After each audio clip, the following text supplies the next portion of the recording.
بسم الله الرحمن الرحيم. لا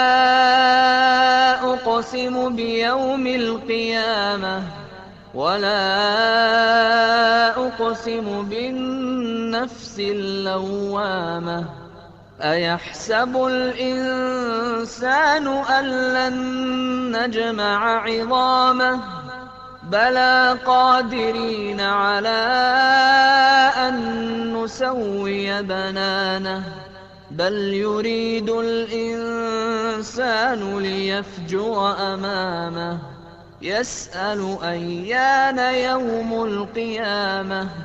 فإذا برق البصر وخسف القمر وجمع الشمس والقمر يقول الإنسان يومئذ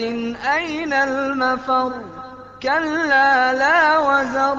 إلى ربك يومئذ المستقر ينبأ الإنسان يومئذ بما قدم وأخر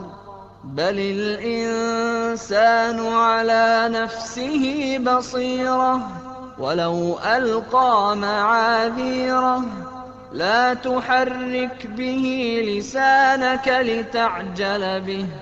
إن علينا جمعه وقرآنه فإذا قرأناه فاتبع قرآنه ثم إن علينا بيانه كلا بل تحبون العاجلة وتذرون الآخرة وجوه يومئذ ناظرة إلى ربها ناظرة ووجوه يومئذ باسرة تظن أن يفعل بها فاقرة كلا إذا بلغت التراقي وقيل من راق وظن أنه الفراق والتفت الساق بالساق إلى ربك يومئذ المساق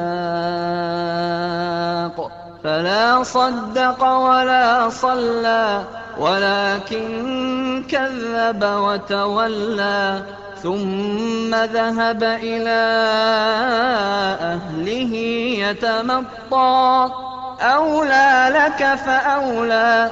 ثم أولى لك فأولى أيحسب الإنسان أن يترك سدى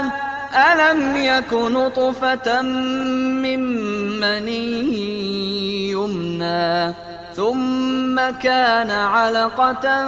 فخلق فسوى فجعل منه الزوجين الذكر والأنثى